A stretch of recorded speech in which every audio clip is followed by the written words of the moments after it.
L'expansion coloniale vue par Jules Ferry. Je me sers ici de son livre « Le Tonkin et la mère patrie » publié en 1890.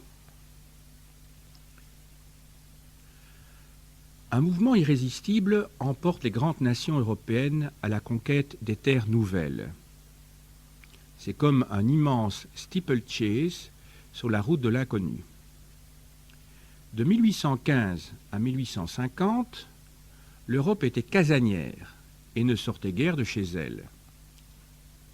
L'expédition d'Alger n'était, à l'origine, qu'un acte de haute police méditerranéenne. Les archipels de l'océan Pacifique, les rivages de l'Afrique occidentale se colonisaient pied à pied, timidement et comme par hasard. C'était l'époque des annexions modestes et, à petits coups, des continents que l'on annexe. C'est l'immensité que l'on partage, et particulièrement ce vaste continent noir, plein de mystères farouches et de vagues espérances, que la papauté divisait il y a 3 siècles d'un trait de plume et d'un signe de croix entre les 2 couronnes catholiques d'Espagne et du Portugal, et sur lequel la diplomatie d'aujourd'hui trace, avec une activité fiévreuse, ce qui s'appelle en jargon moderne la limitation des sphères des intérêts respectifs. Cette course au clocher date de 5 ans à peine et, d'année en année, se précipite comme poussée par la vitesse acquise. Sur les pas des Livingstone, des Barth, des Brazza, des Stanley, des Gerhard Rolfs, de la nuée des héros connus et inconnus qui ont juré d'arracher à l'Afrique tous ses secrets, l'Allemagne, l'Angleterre, l'Italie se lancent au triple galop des bords dévastés et brûlants de la mer Rouge au grand plateau de l'Afrique centrale, des rivages planturés et empestés de l'océan Indien à la région presque fabuleuse des Grands Lacs, entrevue hier à peine, d'où s'échappent ces artères colossales qui mènent la vieille Europe en rapport avec ces mondes inconnus. Le Nil, le Congo, le Zambèze. La rivalité de l'Allemagne et de l'Angleterre remplit l'Océanie. Elle se partage les archipels. En Nouvelle-Guinée, en Polynésie, aux Carolines, aux îles Samoa, au risque de s'aliéner l'Espagne ou de se faire une querelle avec les États-Unis, elle rivalise de vitesse et d'audace, de ruses diplomatiques et de capitaux, se poussant, se dépassant, se jouant l'une l'autre, se brouillant et s'accordant tour à tour. La politique coloniale est fille de la politique industrielle. Pour les États riches, où les capitaux abondent et s'accumulent rapidement, où le régime manufacturier est en voie de croissance, attirant à lui la partie, sinon la plus nombreuse, du moins la plus éveillée et la plus remuante de la population qui vit du travail de ses bras, où la culture de la terre elle-même est condamnée pour se soutenir à s'industrialiser, l'exportation est un facteur essentiel de la prospérité publique et le champ d'emploi des capitaux, comme la demande du travail, se mesure à l'étendue du marché étranger. S'il avait pu s'établir entre les nations manufacturières quelque chose comme une division méthodique et rationnelle des industries, selon les aptitudes, les conditions économiques, naturelles et sociales des différents pays producteurs, cantonnant ici l'industrie cotonnière et là la métallurgie, réservant à l'un les alcools et les sucres, à l'autre les lainages et les soieries, l'Europe eût pu ne pas chercher, en dehors de ses limites, les débouchés de sa production. C'est à cet idéal que tendaient les traités de 1860. Mais tout le monde aujourd'hui veut filer, tisser, forger et distiller. Toute l'Europe fabrique du sucre à outrance et prétend l'exporter. De l'autre côté des Vosges, comme au-delà de l'Atlantique, le régime protecteur a multiplié les manufactures, supprimé les anciens débouchés, jeté sur le marché de l'Europe de redoutables concurrences. Le système protecteur est une machine à vapeur sans soupape de sûreté, s'il n'a pas pour correctif et pour auxiliaire une saine et sérieuse politique coloniale. La pléthore des capitaux engagés dans l'industrie ne tend pas seulement à diminuer les profits du capital, elle arrête aussi les hausses des salaires, qui est pourtant la loi naturelle et bienfaisante des sociétés modernes. Et ce n'est pas là une loi abstraite, mais un phénomène fait de chair et d'eau, de passion et de volonté, qui se remue, se plaint, se défend. La paix sociale est, dans l'âge industriel de l'humanité, une question de débouchés. La crise économique, qui a si lourdement pesé sur l'Europe laborieuse depuis 1876 ou 1877, le malaise qui s'en est suivi, et dont les grèves fréquentes, longues, mal avisées souvent, mais toujours redoutables, sont le plus douloureux symptôme, a coïncidé en France, en Allemagne, en Angleterre même, avec une réduction notable et persistante du chiffre des exportations. L'Europe peut être considérée comme une maison de commerce qui voit depuis un certain nombre d'années décroître son chiffre d'affaires. La consommation européenne est saturée. Il faut faire surgir des autres parties du globe de nouvelles couches de consommateurs, sous peine de mettre la société moderne en faillite et de préparer, pour l'aurore du XXe siècle, une liquidation sociale par voie de cataclysme dont on ne saurait calculer les conséquences.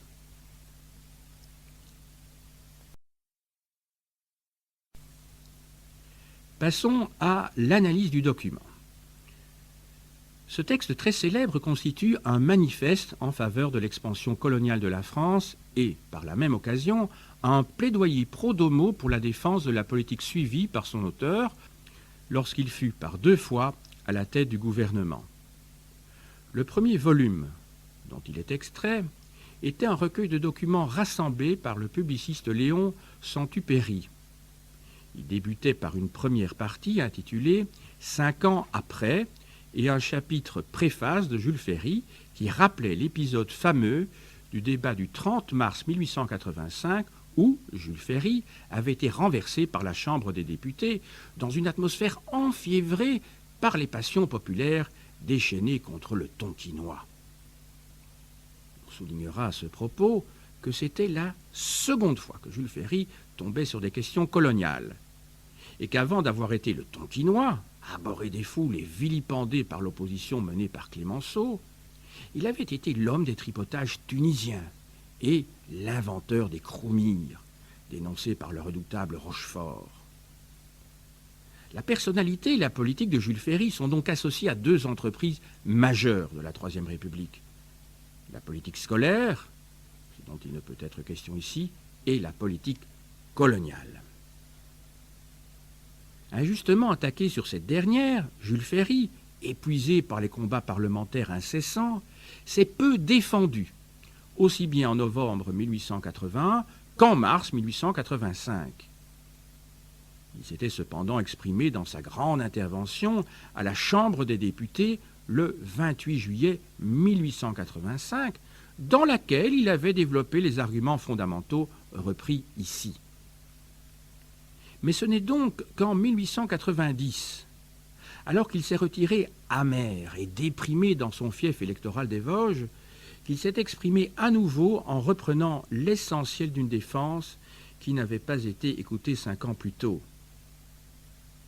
Or, en 5 ans, l'opinion avait changé, et la cause qu'il défendait pouvait être mieux écoutée. Lorsqu'il mourra à Saint-Dié en mars 1893, la France était profondément engagée dans la course coloniale. Replaçons le texte qui vient d'être lu dans son contexte. Le contexte en 1890 est celui de l'impérialisme triomphant. Entendons impérialisme colonial, c'est-à-dire conquête et prise de contrôle politique directe de pays dominés. Jules Ferry insiste sur cette course entre les nations européennes pour le partage du monde, tout spécialement vive entre la France et l'Angleterre. En 1890, les premiers grands accords de partage ont été conclus en Afrique orientale, entre l'Angleterre et l'Allemagne, et en Afrique occidentale, entre la France et l'Angleterre. Ce dernier apparut largement comme un marché de dupes à l'opinion française, d'autant plus que le Premier ministre britannique s'était permis d'ironiser sur le coq gaulois, désormais voué à user ses ergots dans les sables sahariens. Le chauvinisme aidant, depuis la crise boulangiste, les milieux coloniaux, des parlementaires, des universitaires, des journalistes, des officiers principalement, avaient riposté en créant le Comité de l'Afrique française, destiné à devenir un puissant groupe de pression. Le texte de Jules Ferry se présentait donc aussi comme un argumentaire théorique, destiné à justifier en logique l'expansion coloniale de la France. Il faut insister aussi sur l'accent, la conviction qui émane de ce texte de haute volée, d'une éloquence sobre et contenue, à l'image de son auteur, patriote vosgien, protestant assez austère, homme d'État à l'écoute de ses électeurs, mais préoccupé des grands desseins nationaux. C'est aussi le disciple de Gambetta qui s'exprime ici, le républicain convaincu de la nécessité pour la France d'un retour parmi les grandes puissances depuis les désastres de la guerre de 1870. En 1890, le règne de Bismarck sur l'Europe s'achève. Mais, depuis 10 ans, les républicains opportunistes suivent la voie ouverte par Gambetta, en 1879, d'une expansion outre-mer en Afrique et en Asie comme indispensable à cette reprise du rang. Jules Ferry dégage les raisons historiques et économiques de la course au partage colonial entre les grandes puissances européennes industrialisées. On pourrait organiser la suite du commentaire autour des thèmes suivants. Un mouvement irrésistible emporte les grandes nations européennes sur la route de l'inconnu. On se souvient de ce passage. Deuxième passage, cette course au clocher date de 5 ans à peine. Et troisième commentaire qui pourrait être fait à partir d'un extrait, celui où il est dit que la politique coloniale est fille de la politique industrielle. Commençons donc par le premier thème, celui de la route de l'inconnu. Jules Ferry fait référence ici à deux phénomènes. Le mouvement de la découverte du monde et la nuée des roues connues et inconnues. Je commencerai donc par le mouvement de la découverte du monde. La première remarque concerne le développement spectaculaire de la curiosité pour les mondes lointains au XIXe siècle. Cette curiosité a ses origines dans le mouvement des Lumières du XVIIIe siècle et dans le développement des sociétés de pensée, spécialement les sociétés de lutte contre la traite des esclaves et les sociétés de géographie patronnant des explorateurs comme l'African Association ou la Société géographique de Paris. Dans le courant de la seconde moitié du XIXe siècle, les sociétés de géographie connurent un prodigieux développement en Europe occidentale. Surtout, la géographie est devenue un enjeu politique quand le roi des Belges, Léopold II, s'est conféré le rôle de protecteur des géographes en patronnant une grande conférence internationale en 1876 à Bruxelles, dont sortit l'Association internationale africaine, l'AIA. Sous la couverture de la section belge, Léopold II devint ainsi l'employeur de Stanley, chargé par le roi de fonder des stations au Congo. Second phénomène auquel Jules Ferry fait référence dans son texte, la nuée des héros connus et inconnus. En effet, une autre série de remarques concerne les grands mystères farouches que les explorateurs ont élucidés peu à peu. En Afrique, les artères colossales évoquées par Ferry ont été parcourues. Le cours du Niger et la mystérieuse Tombouctou ont été découverts dans la première moitié du XIXe siècle par le français René Caillé. et l'embouchure du grand fleuve reconnu par les frères britanniques Länder au sud. Les grandes explorations du savant allemand Heinrich Barth sont venues compléter la connaissance de l'Afrique de l'Ouest au milieu du siècle. Le Congo a été descendu par Stanley dans sa grande traversée de l'Afrique en 1876-1877 et le Nil a été découvert par Speke et Burton en 1858-1859. Même les grands lacs, entrevus à peine par Livingstone en 1855-1856, ont été explorés par Speke et son compagnon Grant en 1863 et à nouveau par Livingstone de 1866 à 1871, date où il fut retrouvé sur les bords du lac Tanganyika par Stanley. Depuis, effectivement, les explorations se sont multipliées. Et en 1890, il n'est guère de partie de l'Afrique qui soit encore complètement inconnue. Dans la liste des héros connus et inconnus, il est curieux de remarquer que Ferry signale Rolfs, infatigable explorateur allemand du Sahara, certes, mais moins bon observateur que le français Duverrier, qui fut un des premiers à avoir pénétré le monde touareg. Jules Ferry souligne aussi le nom de Savorgnan de Brazza, l'explorateur aux pieds nus. Sans doute le plus populaire des explorateurs français de l'époque. Mais, avec l'expédition vers le Congo, après son expédition sur l'Ogangoué, la jonction entre exploration et politique se fait très clairement. En effet, en septembre 1880, Brazza a obtenu du Makoko, donc le roi des Batéké, sur Pool, un traité de protectorat sur les terres jusqu'à l'Atlantique au profit de la France. Lorsqu'à son retour Stanley parviendra sur le pôle, il devra s'incliner devant cette prise de possession. Passons maintenant au deuxième thème de ce commentaire. Et je cite l'extrait de Jules Ferry, « Cette course au clocher date d'à peine 5 ans. » Fin de citation. La concurrence entre les grandes nations européennes pour le partage du monde sera donc l'objet de cette partie du commentaire. La course au clocher. L'expression rappelle une coutume villageoise française mettant en concurrence les jeunes gens du même âge. Steeplechase est donné par Ferry comme un équivalent anglais. En réalité, il s'agit d'une course d'obstacles à cheval. L'une et l'autre expression qualifient assez bien la mêlée dans laquelle les gouvernements européens se sont engagés. Elle ne date pas réellement de 5 ans à peine, c'est-à-dire 1885, mais d'une dizaine d'années. Elle a été entamée par Léopold II et par Brazza, concurremment au Congo en 1879-1880.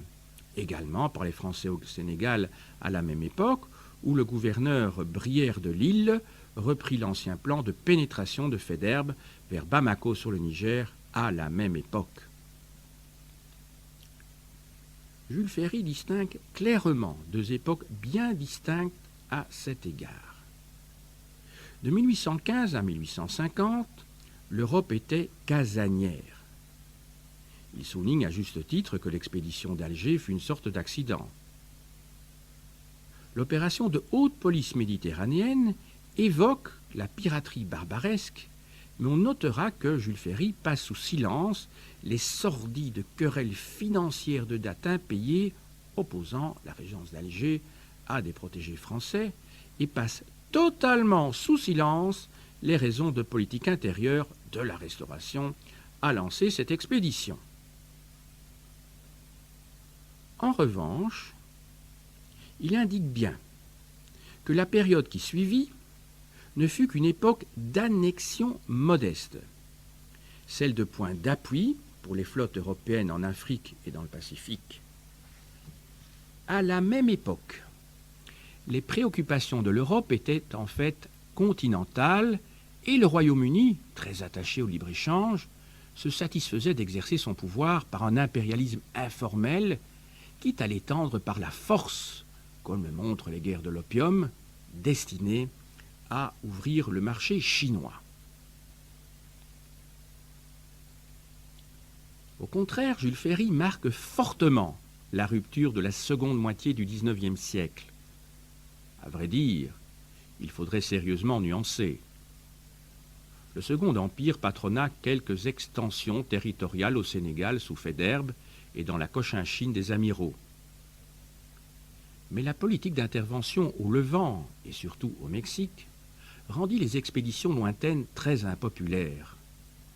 Plus encore, la défaite de 1870 inaugura une période de repliement qui ne fut justement rompue que par Gambetta et Ferry à propos de la Tunisie et du Tonkin.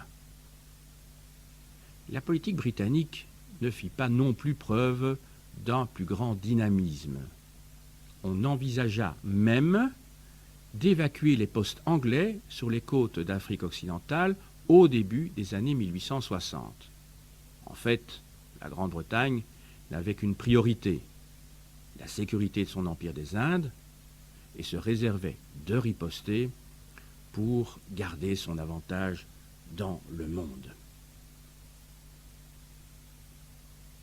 Le véritable tournant fut pris en 1882, lorsque la situation en Égypte conduisit à l'intervention unilatérale de la Grande-Bretagne et à l'établissement d'un protectorat britannique de fait sur ce pays. La France, qui avait refusé d'intervenir aux côtés de la Grande-Bretagne, fut écartée et chercha désormais une revanche. L'entrée en course, successivement des puissances européennes, fut qualifiée de scramble, mot imparfaitement traduit en français par mêlée. Bousculade, et très bien rendu par Ferry lorsqu'il les évoque rivalisant de vitesse et d'audace, de ruse diplomatique et de capitaux, se poussant, se dépassant, se hissant l'une et l'autre, se brouillant et s'accordant tour à tour. Fin de citation. Toutefois, les pays évoqués ne s'y sont pas lancés au même moment. Et lorsque Jules Ferry évoque l'Italie, il se réfère à une politique devenue véritablement éclatante en 1890, lorsque celle-ci obtient du Négus, le roi des rois d'Abyssinie, Ménélique, la signature d'un traité très ambigu, puisqu'il comportait deux versions contradictoires, en italien et en amharique.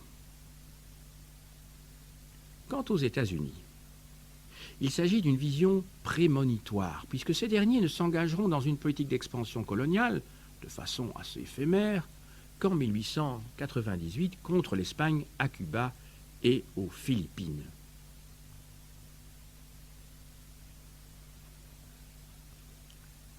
Ce qui est le plus fortement souligné par Jules Ferry est la date de 1885.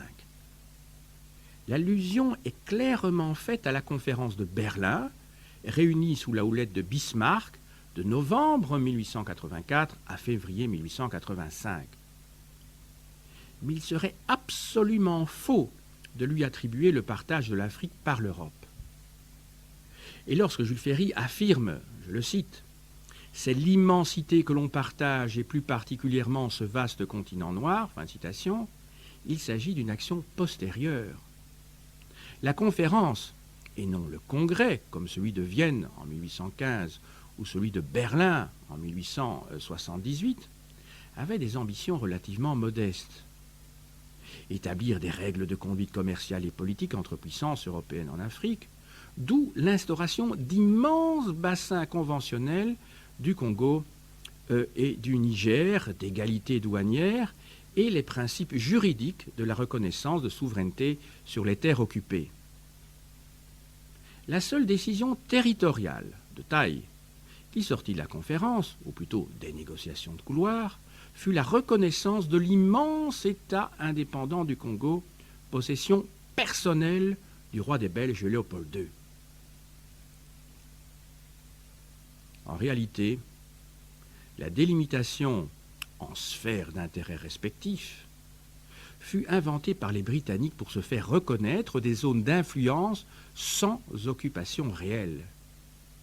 Dès les lendemains de la conférence, des accords côtiers furent conclus, mais les premiers grands accords de partage furent signés en 1890 entre l'Allemagne et la Grande-Bretagne pour l'Afrique de l'Est, entre la France et la Grande-Bretagne pour l'Afrique de l'Ouest. Troisième extrait qui servira de base à un commentaire. Je cite Jules Ferry, « La politique coloniale est fille de la politique industrielle ». Fin de citation. Il s'agit de la phrase la plus connue, la plus souvent citée du texte de Jules Ferry, d'autant plus qu'elle parut plus tard étayer l'analyse et les critiques postérieures de Lénine dans sa brochure fameuse « L'impérialisme, stade suprême du capitalisme ». 3 observations peuvent être faites à ce propos. La première, il lie étroitement l'expansion coloniale à la concurrence commerciale entre pays manufacturiers dans la conjoncture. Deuxième observation, Ferry lie paix sociale et colonisation.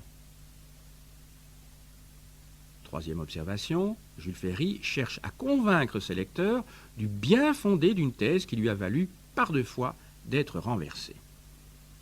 Commençons donc par le poids de la conjoncture mondiale. Jules Ferry insiste sur la recherche de marchés extérieurs provoquée par l'industrialisation de l'Europe.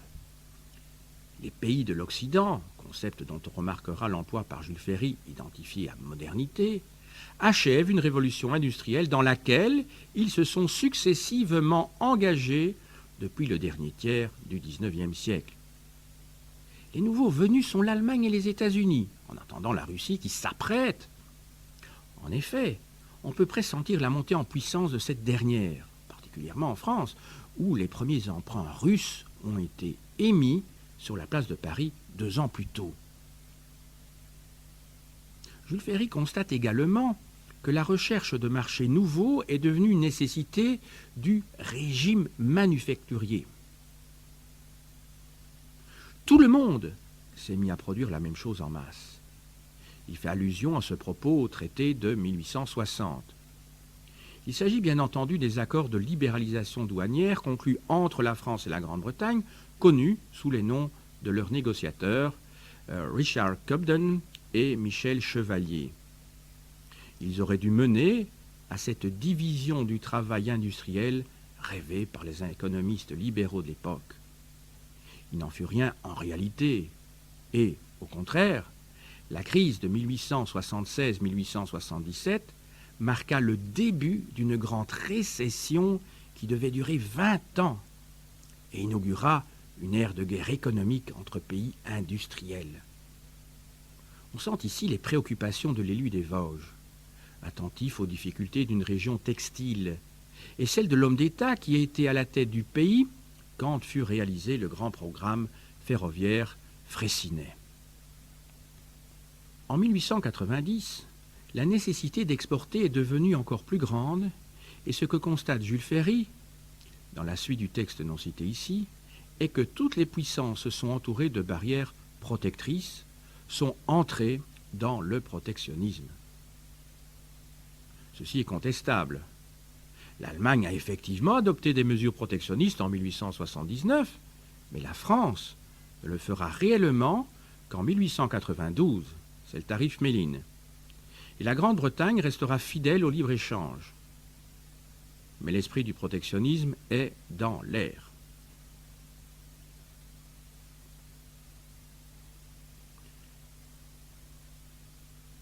Passons maintenant au problème de la colonisation comme remède aux difficultés sociales.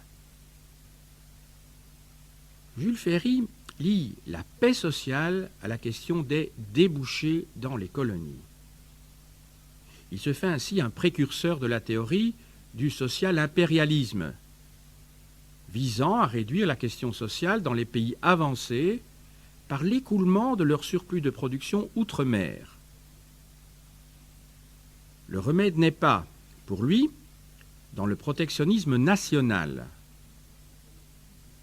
Mais on remarquera que Jules Ferry, en fidèle partisan du libéralisme économique, considère également qu'il faut respecter la loi naturelle dans la question des salaires et n'imagine pas une politique incitative de l'accroissement du pouvoir d'achat dans les pays industrialisés et, évidemment, nul arbitrage de l'État dans les conflits sociaux. Le véritable remède est donc cette saine et sérieuse politique coloniale qu'il évoque. On peut se demander ce qu'il mettait là-dessous.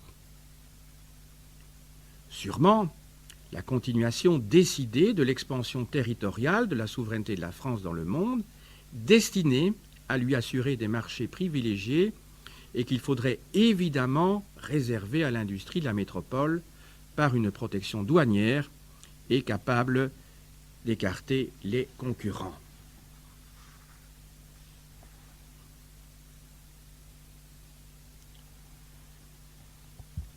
Mais le problème restait justement de faire, je cite Ferry, de faire surgir des autres parties du globe de nouvelles couches de consommateurs.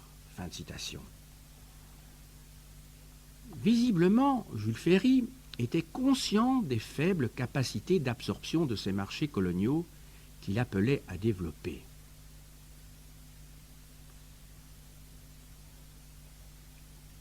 Passons maintenant à la portée de l'argumentation de Jules Ferry. Les lecteurs de Ferry pouvaient-ils être convaincus? À l'époque, les réalités ne correspondaient guère aux espérances. Les colonies ne fournissaient nullement les débouchés économiques capables d'absorber les surplus de la production métropolitaine et ne les fourniront pas. À la veille de la Première Guerre mondiale, l'Empire ne représentait que 10% des échanges de la France avec l'extérieur et l'Afrique noire seulement 1%. Aussi bien sur le plan des importations que des exportations, l'Empire jouait donc un rôle marginal. Toutefois, le taux de croissance de ces échanges était rapide. Et l'Empire, ou du moins pour l'essentiel l'Afrique du Nord, constituait déjà le second client de la métropole. La conclusion doit donc être nuancée et l'Empire apparaissait comme une sorte de réserve.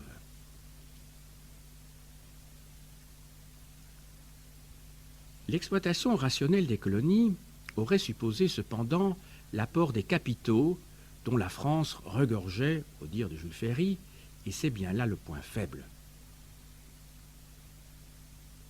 Le grand capital ne s'est pas engagé dans ces colonies immenses nouvellement acquises. Il ne l'avait pas fait en 1890, il ne le fera pas par la suite. En 1914, sur les 45 milliards d'investissements français à l'extérieur, un peu moins de 10% l'étaient dans l'Empire, dont seulement 500 millions en Afrique noire. Ces chiffres dérisoires montrent que le discours expansionniste n'avait pas suffi à convaincre les grands investisseurs qui préféraient risquer leurs capitaux en Russie ou dans les Balkans. Pas plus que soupape de sûreté du système protecteur, ce sont les mots de Jules Ferry, ni de soupape de sûreté à la question sociale, la colonisation n'avait servi d'exutoire aux capitalistes à la recherche de profit. Passons à la conclusion. On peut dire qu'il s'agit d'un plaidoyer a posteriori, mais significatif. Jules Ferry l'avait déjà longuement exposé dans son discours de juillet 1885. Plus encore, avant lui, elle avait déjà été exprimée 15 ans plus tôt dans un autre plaidoyer, la très célèbre dissertation de Paul Leroy-Beaulieu, « De la colonisation chez les peuples modernes », tel était le titre de l'ouvrage. Jules Ferry donnait à cet ouvrage, constamment réédité et augmenté depuis 1874, une actualité nouvelle, mais en reprenait l'essentiel. Cependant, Leroy-Beaulieu avait plus insisté sur les capitaux. Le véritable nerf de la colonisation, ce sont plus encore les capitaux que les émigrants, avait-il écrit dans sa préface de 1882. Or, les faits ne vérifiaient pas plus sa thèse que celle de Jules Ferry. Tout autant que les préoccupations économiques, les préoccupations de prestige national étaient importantes. En 1885, Jules Ferry les avait soulignées encore plus fortement. Je le cite. « Rayonner sans agir, sans se mêler aux affaires du monde, en se tenant à l'écart de toutes les combinaisons européennes, en regardant comme un piège, comme une aventure toute l'expansion vers l'Afrique ou vers l'Orient, vivre de cette sorte, pour une grande nation, croyez-le bien, c'est abdiquer, et dans un temps plus court que vous ne pouvez le croire, c'est descendre du premier rang au troisième et au quatrième. » Elle avait été également exprimée par le roi Beaulieu.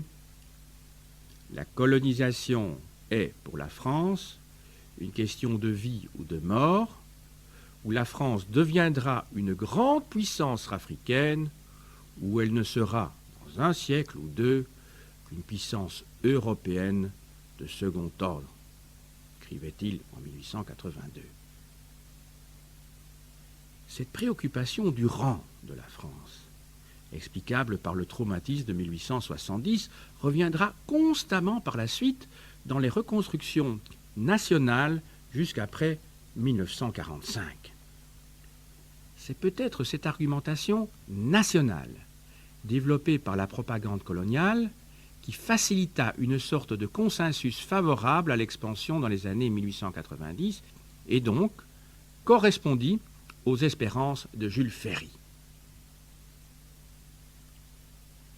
L'importance de ce texte réside aussi dans le fait qu'il se situe à un moment clé pour l'Afrique, celui de la mainmise de l'Europe sur ce continent. Le partage se continua bien au-delà de 1890, jusqu'en 1899, où l'on peut considérer que les frontières de l'Afrique étaient fixées de façon pratiquement définitive.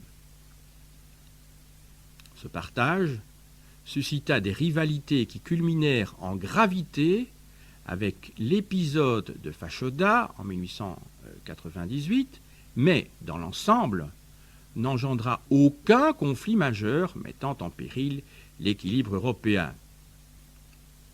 Il suscita des résistances qui furent réduites avec une relative aisance et ne soulevèrent qu'un écho lointain en Europe. On remarquera à cet égard que Jules Ferry ne se pose guère la question du droit de colonisation. Comme la plupart de ses contemporains, il est imprégné par cette conviction qu'il avait déjà exprimée en 1885 que les races supérieures ont un droit vis-à-vis des races inférieures, celui de la France, à répandre la civilisation.